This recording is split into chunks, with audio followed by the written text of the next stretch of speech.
साजिश का बचाव करते हैं, जो लोग लव जिहाद के सच को झूठ बताते हैं। आज हम ऐसे ही लोगों के लिए लव जिहाद की क्रूरता की सबसे बड़ी कहानी दिखाने जा रहे हैं। अभी तक जी न्यूज ने आपको हिंदू बेटी को फंसाने के लिए मुख्तार के राहुल बनने का सच दिखाया। अभी तक जी न्यूज ने दिखाया कि कई हिंदू बेटियों को तिलक लगाकर, कलावा पहनकर धोखे का शिकार कैसे बनाया गया। लेकिन आज हम लव जिहाद पर क्रूरता की सबसे बड़ी कहानी दिखाने जा रहे हैं। आपने सोचा भी नहीं होगा कि हिंदू बेटी को लव जिहाद के बाद हलाला के लिए इस्तेमाल करने की कोशिश भी की जा सकती है और पीड़ित के गर्भ में पल रही बेटी को यह कहकर बचाया जाता है कि वो हमारे काम आएगी।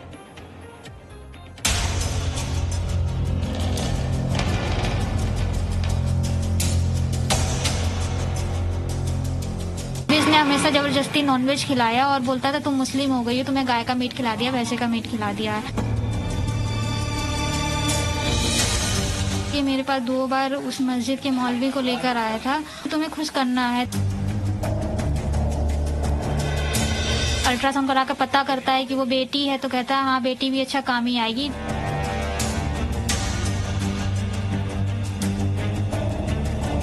कि पूरी फैमिली मतलब प्रेशर डालती थी कि तुम्हें नमाजें पढ़नी होंगी। कई बार तो इनकी फैमिली ने मुझे मार पीट कर जबरदस्ती नमाजें पढ़वाई हैं।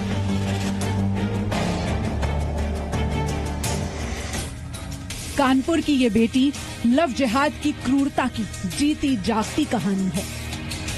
ऐसी कहानी जो आप में से किसी ने आज तक नहीं सुनी होगी। ऐसी कहानी जिसमें न सिर्फ एक हिंदू बेटी को धोखे से जोया बनाया गया, बल्कि सचिन शर्मा बनकर उसे लव जिहाद की साजिश में फंसाने वाले साहिल अली ने हलाला के लिए भी इस्तेमाल करने की कोशिश की। जी न्यूज लव जिहाद की पीड़ित इस हिंदू बेटी की सामाजिक सुरक्षा के लिए उसकी पहचान नहीं बता रहा है। कानून में भी ऐसे पीड़ितों की पहचान बताने पर रोक है। कानपुर की ये हिंदू बेटी लव जिहाद की पीड़ित उन 11 लड़कियों में से एक है जिनसे कलावा पहनकर छलावा किया गया है और चंदन लगाकर मुसलमान बनाने की साजिश हुई है। इस पीड़ित ने जी न्यूज को बताया कि कानपुर का ही रहने वाला साहिल अली उससे करीब 2 साल पहले मिला। साहिल ने अपना नाम सचिन शर्मा बताया और मंदिर ले जाकर भरोसा दिला दिया कि वो हिंदू है और फिर धोखे से उसे नोएडा ले आया। इसने मतलब मेरा ब्रेन वॉश करके बहला फुसलाकर मुझे कुछ टाइम बाद ये नोएडा ले गया। नोएडा ले जाकर इसने मुस्लिम एरिया में रखा, मुस्लिम के मकान में रखा। कुछ टाइम बाद मैं इसकी एक्टिविटी चेंज हुई। इसको मैंने मस्जिद में जाते हुए देखा क्योंकि उसी मकान के सामने मस्जिद बनी हुई थी। तब मैंने इससे पूछा कि मतलब तुम हिंदू हो, मस्जिद में क्या करने गए हो। तो पहले तो उसने काफी मारा पीटा, फिर बोला कि हाँ मैं मुस्लिम हूँ और तुम्हें भी मुस्लिम ही बनकर रहना पड़ेगा।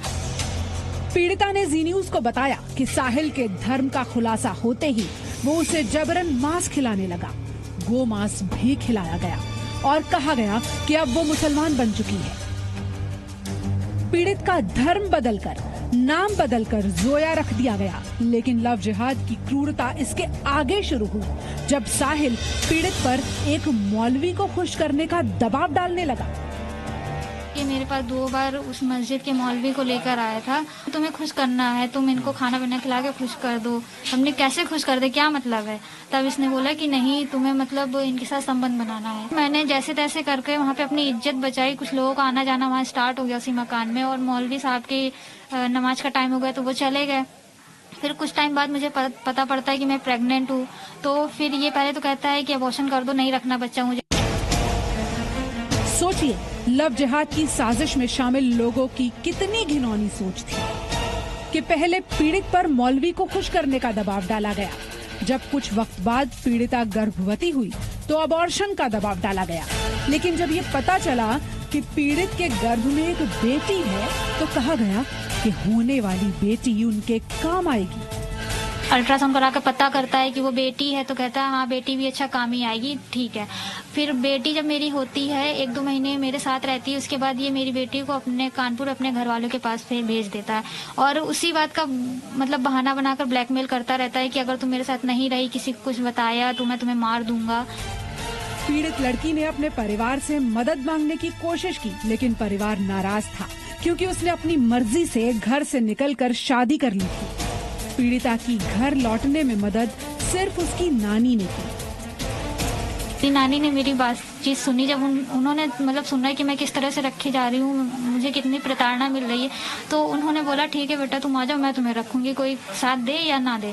तो फिर मैं वहाँ से बहाने से इसको भरोसा दिलाकर कि मैं 1-2 दिन में वापस आ जाऊँगी, वहाँ से मैं कानपुर वापस आ गई अपने घर वालों के पास।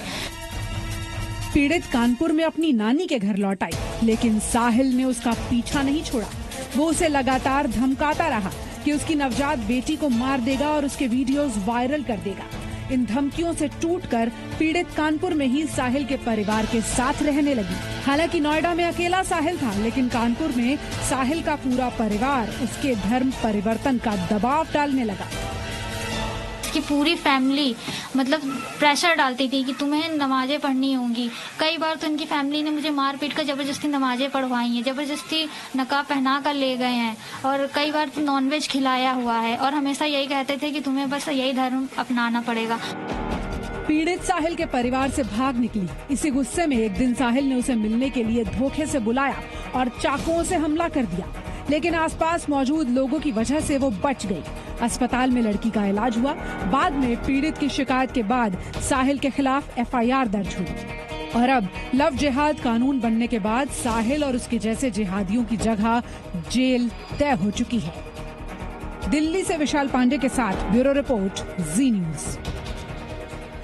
तो यह है कड़वी सच्चाई। और यूपी में तो लव जिहाद की साजिश के खिलाफ कानूनी स्ट्राइक शुरू हो चुकी है। वहीं आपको बता दें, मध्य प्रदेश सरकार दिसंबर के सत्र में कानून लाने की तैयारी कर रही है।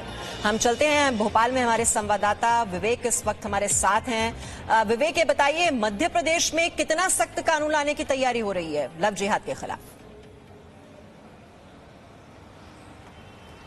देखिए, मध्य प्रदेश में लव जिहाद के खिलाफ जो कानून का ड्राफ्ट तैयार हो रहा है वो आने वाले समय में अन्य राज्यों के लिए भी एक मिसाल बनेगा, क्योंकि मध्य प्रदेश में जिस तरह सरकार ने वादा किया था कि लव जिहाद और धर्मांतरण जिस बड़े पैमाने पर मध्य प्रदेश ही नहीं देश के अन्य राज्यों में भी हो रहा है, मध्य प्रदेश भी उससे कोई अछूता नहीं है। और मध्य प्रदेश में बड़ी संख्या में धर्मांतरण की घटनाएं हुई, लव जिहाद की घटनाएं हुई। उसके बाद शिवराज सिंह चौहान ने ऐलान किया था कि वो लव जिहाद और धर्मांतरण को लेकर एक सख्त कानून बनाएंगे। तो मध्य प्रदेश में धर्म स्वातंत्र विधेयक जो है वो आने वाले दिसंबर में जो विधानसभा का शीतकालीन सत्र है इसमें सरकार लेकर आ रही है। और इस विधानसभा सत्र में जब ये विधेयक लाया जाएगा तो उसके कानूनी प्रावधान जो है उसका जो ड्राफ्ट है उसमें सीधे 10 साल की सजा यदि धर्मांतरण करने पर और धर्मांतरण के साथ साथ लव जिहाद जैसी घटनाओं को लेकर 10 साल की सजा है। गैर जमानती अपराध इसको माना गया है इस ड्राफ्ट में जो गैर जमानती अपराध और 10 साल तक की सजा, और यही प्रावधान रखा गया है उत्तर प्रदेश में भी। और लव जिहाद के कानून का विरोध भले ही हो रहा हो, लेकिन हमारा सवाल ये भी है कि हिंदू बेटियों की सुरक्षा से डर। Presenting B News app available on Google Play and App Store. Download it now.